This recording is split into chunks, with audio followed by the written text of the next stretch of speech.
vivaient avec leur mère dans une petite maison. Le temps était venu pour eux de quitter la maison et d'apprendre à vivre seuls. La mère fit venir ses 3 petits cochons auprès d'elle. Mes chers petits, vous êtes devenus grands maintenant, il faut partir et découvrir le monde. Pour vous, une nouvelle vie commence. Mais n'oubliez pas, quoi que vous fassiez dans ce monde, faites-le du mieux que vous pouvez. Ce sera la meilleure manière pour vous de rester sains et saufs. Dans un mélange de tristesse et d'excitation, les 3 petits cochons dirent au revoir à leur mère et se mirent en chemin. Après avoir marché un moment, ils trouvèrent un terrain dégagé où ils pourraient construire leur maison.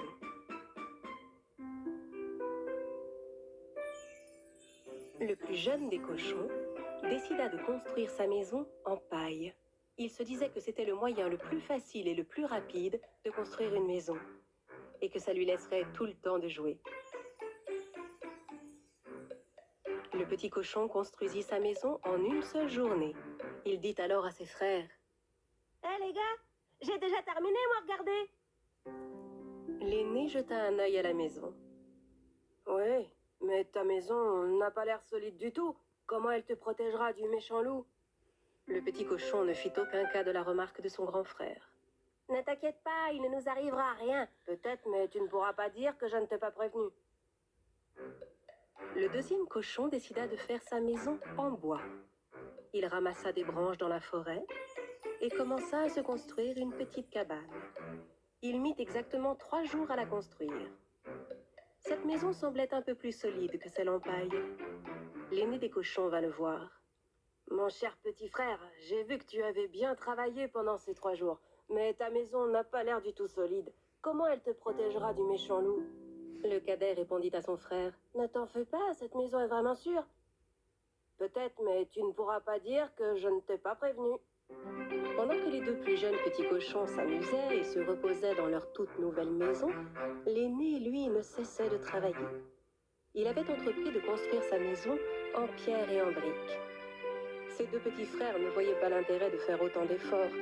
Ils passaient leur temps à jouer et à se distraire. «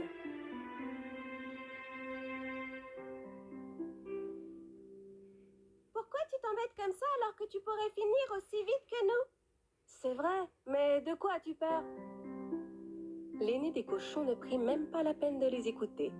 Il travailla une semaine entière pour finir sa belle maison, toute de briques et de pierre. Quelques jours plus tard, un loup affamé vint à passer près des maisons des petits cochons.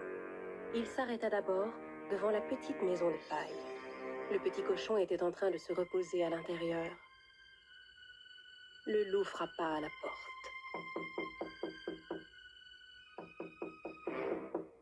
« Ouvre cette porte et laisse-moi entrer. Sinon, j'inspirerai à fond, gonflerai mes poumons et soufflerai ta maison. »« Tu ne peux rien me faire. Ma maison est bien assez solide. » Alors le loup inspira à fond, gonfla ses poumons et souffla la maison. Heureusement, le petit cochon réussit à s'échapper. Il courut aussi vite qu'il put jusqu'à la maison en bois de son frère. Il frappa à la porte. Quand son grand frère vint lui ouvrir, le petit cochon se précipita à l'intérieur de la maison. « Ferme la porte, ou le loup va entrer !»« Ne t'inquiète pas, il ne peut rien nous faire dans cette maison. » Au bout de quelques instants, le loup arriva devant la cabane du deuxième cochon et lui cria: « Ouvre cette porte et laisse-moi entrer. Sinon, j'inspirerai à fond, gonflerai mes poumons et soufflerai ta maison. »« Tu ne pourras jamais souffler ma maison. » Alors le loup inspira à fond, gonfla ses poumons et souffla la maison. Les 2 petits cochons échappèrent de justesse au loup et coururent se réfugier dans la maison de leur grand frère. « Ah, grand frère, le loup vient par ici, qu'est-ce qu'on va faire ?» L'aîné répondit alors d'un air assuré: « Ne vous en faites pas, le loup ne peut pas entrer dans cette maison. »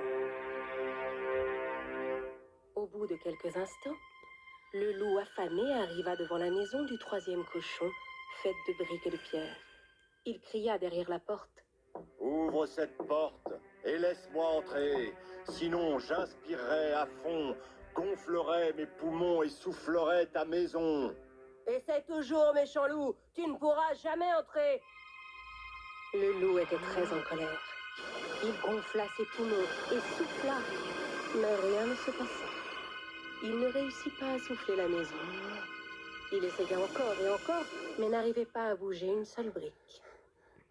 Finalement, à bout de souffle, le loup commença à chercher un autre moyen d'entrer. Il vit la cheminée en haut du toit et décida de grimper. Comprenant que le loup grimpait sur le toit pour essayer d'entrer par la cheminée, le petit cochon alluma rapidement un grand feu dans le foyer. Puis il plaça une grande marmite d'eau sur les flammes. Le loup escalada la cheminée et se glissa à l'intérieur. Et il atterrit tout droit dans la marmite. Ah, à l'aide! À l'aide! Je vais bouillir! À l'aide! Enfin débarrassés du loup, les petits cochons s'enlacèrent avec des cris de joie. Le lendemain, les 3 petits cochons rendirent visite à leur mère dans sa maison pour lui raconter ce qui s'était passé. Le plus jeune dit à sa mère: « Tu avais raison, maman. Quoi qu'on fasse dans ce monde, on doit le faire du mieux qu'on peut. Quand on se donne vraiment la peine, on finit toujours par réussir. » À compter de ce jour, les 2 jeunes cochons ne furent plus jamais fainéants. Ils travaillèrent dur comme leurs grands frères.